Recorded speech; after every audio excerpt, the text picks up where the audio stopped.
thanks to the Lord, call on his name, make known among the nations what he has done. Glory in his holy name. Let the hearts of those who seek the Lord rejoice. Look to the Lord and his strength. Seek his face always. That's from Psalm 105. And as I sit here in the classroom today, I also see this scripture from Isaiah chapter 41, verse 10 on their whiteboard. So do not fear, for I am with you. Do not be dismayed, for I am your God. I will strengthen you and help you. I will uphold you with my righteous, strong hand. We get to choose what we're going to put in our heads, and a lot of times it's very tempting during this time of quarantine to let fear and worry and all the information that comes to us every day and what's going to happen in the fall and what's going to happen then to sort of settle in and take up residence. We get to choose where we're going to focus our thoughts, though. I wanted to share with you today a Hasidic tale that comes from the book From Generation to Generation and was adapted by Deborah Ornstein. There was a man going from village to village, from rabbi to rabbi, asking the same question: where can I find God? He was never satisfied with the answers, so he'd pack up his bag and head on to the next village. Some of the rabbis told him, "Pray, my son, and you'll find God." But the man had tried praying, and he could not. And some replied, "Study, my child, and you shall find God." But the study seemed dry and irrelevant. The more he read, the more confused he became, and the further he felt from God. Some rabbis said, "Forget your quest, my child, God is within you." But the man had tried to find God within himself and failed. One day the man arrived weary and discouraged at a very small village set in the middle of a forest. He went up to a woman who was minding some chickens, and she asked whom he was looking for in this isolated place. But she did not seem surprised when he told her he was looking for God. She quickly finished her chores and escorted him to the rabbi's house. When he went to the rabbi was studying, and the man waited a moment, but he was impatient.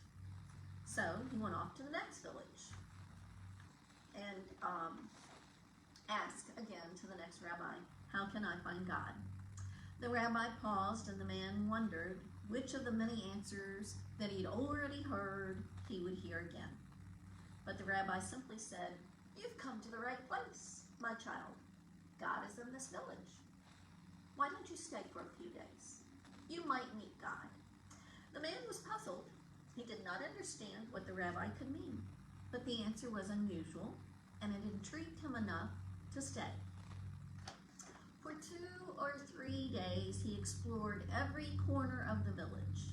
He would ask the villagers where God was that day, but they would only smile and invite him in for a meal, and gradually he got to know them and even helped with some of the village work.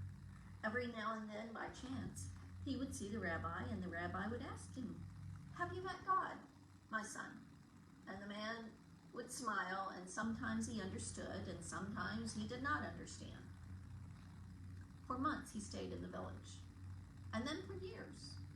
He became part of the village life and shared in their activities. He went to the synagogue on Friday and prayed for the rest of the community.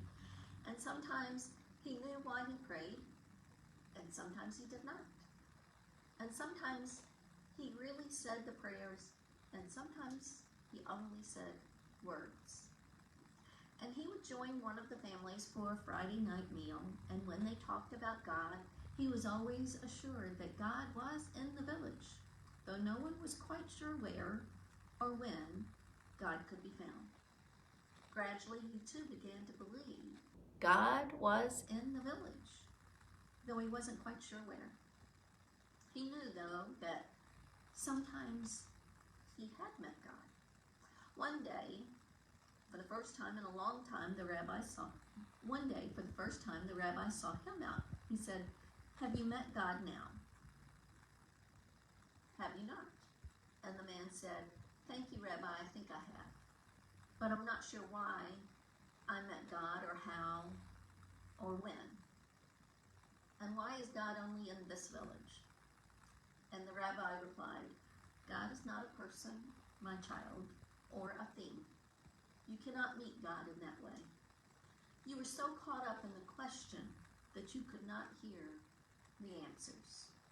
Now that you can find God, you can return to your village if you wish."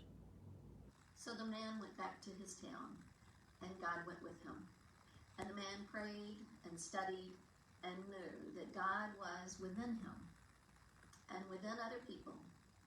And others sensed that sometimes they would ask him, "Where can you find God?" And the man would answer, "You have come to the right spot. God is in this place. God is here with us. God is walking alongside of us. God is our strength and our hope. Let us set our minds on him and trust in him." Let us pray. Gracious and loving God, it is your presence that offers us hope every day. It is your presence that uplifts us. Thank you for our community of faith. Thank you for all the opportunities you give us every day to touch the lives of others. Help us, O Lord, to fix our minds on you and to share your light with all we need. In Christ we pray. Amen.